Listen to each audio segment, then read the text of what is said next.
Hey, how's everybody doing? So, I just wanted to take a second and, recap some of the things that I've gone over and why I think it's important for me to talk about some of the things that are going on. Um, the first thing is um, I represent a population that I felt, like I said in the beginning, that was at risk, and there wasn't a lot of detailed information specifically about someone who is immune compromised and how we should be, how COVID affects us specifically. And I think that's important. And I've had conversations about it with my family and before about how serious I thought it was. But right now, this is a real thing, right? So it's not about me guessing anymore. This is about things that I am actually going through, that I actually remember.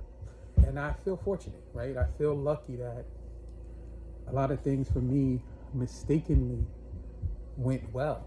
And and even though I'm, on oxygen and I'm feeling some things that are concerning, I'm considered a mild case for the population that I represent. So I feel lucky. So if I can take some of those things that happened to me mistakenly and someone can turn that into practice, then then this is all worth it.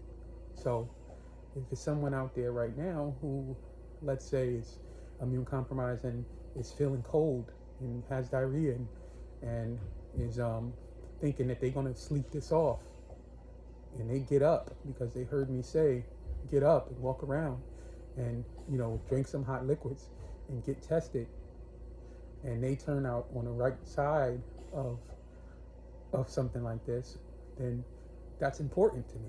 If someone is in the hospital right now and they're thinking that they're getting worse because they have COVID, that their head is spinning and they feeling sicker, and they notice that they had the same mask on for 7 days, and they get up and take it off and wash their face and go take a shower and feel better and end up walking out of the hospital, then that is a big win for me.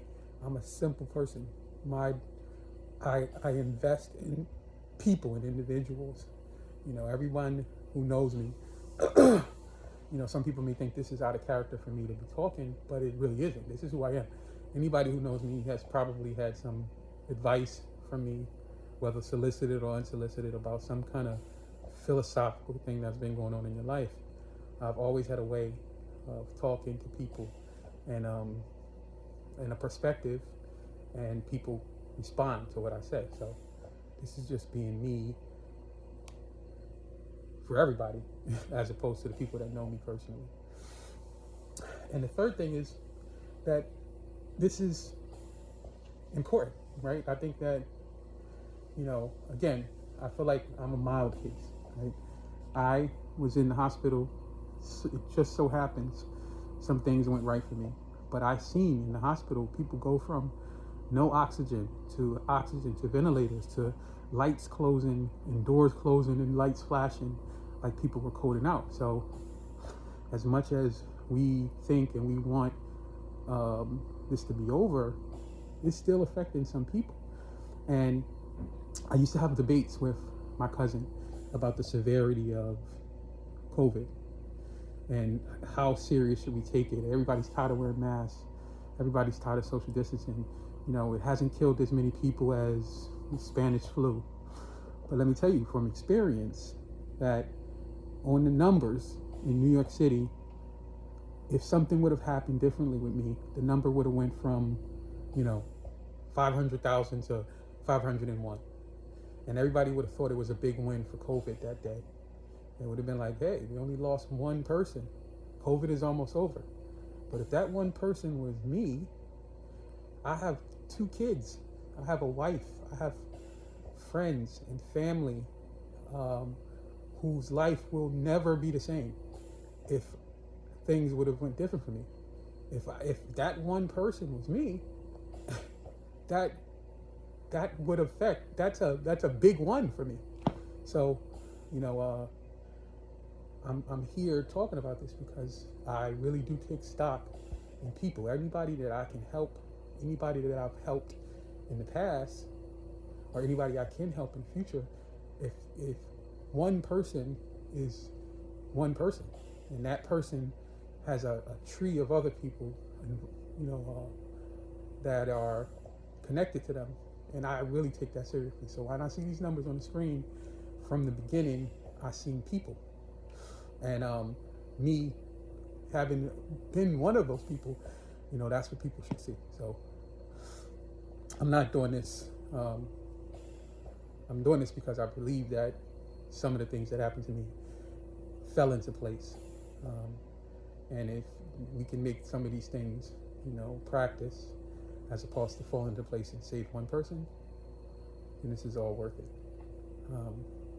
So one of the things, and I said all that, one of the things I did want to say is I want to thank everybody for the support, but I also want to talk about what I've learned about the antibodies, because I thought that was something that helped me. And one of the things I thought that was important was to know the scientific names of the antibodies. So one antibody was, the one that I looked at specifically was called a monoclonal antibody. And I think that's the one that people refer to as MAB. And then it's another antibody called Regeneron, and it's Clarithromycin. I have to get the spelling of the name, but it's two different scientific names for that one as well. And then the third one was something called Eli. And I can't remember the scientific name for that one. And then there's also the treatment that I received, which is the plasma antibodies.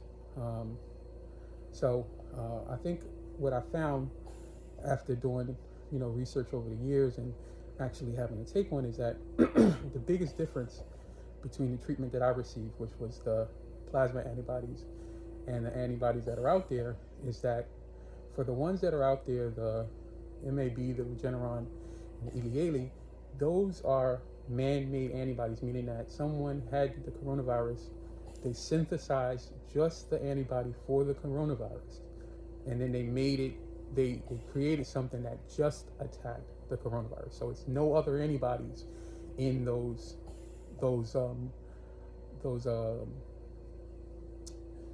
things that they give you. It's just coronavirus, so it attacks just the coronavirus. As opposed to the one that I got, it has antibody. It's blood from someone who had the coronavirus.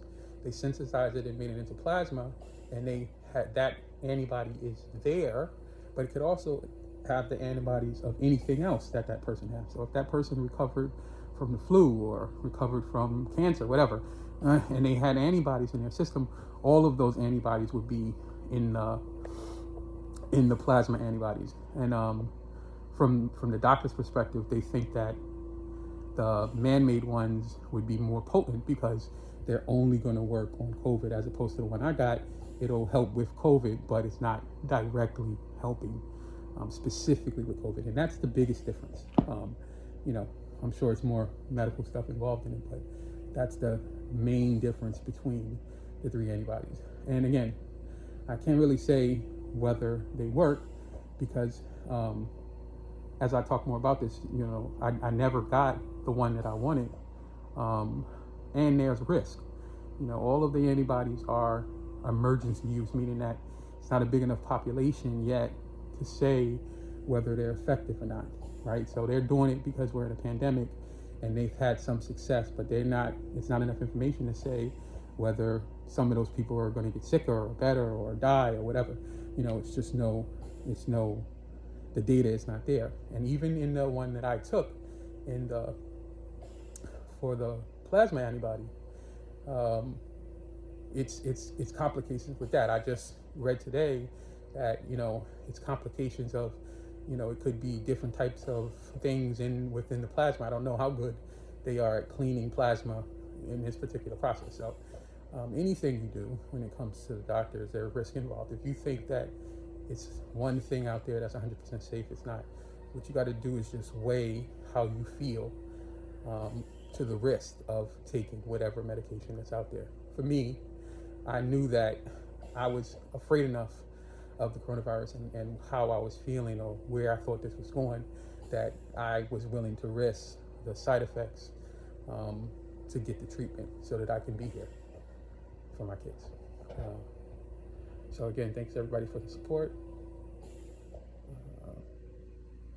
Talk to you soon.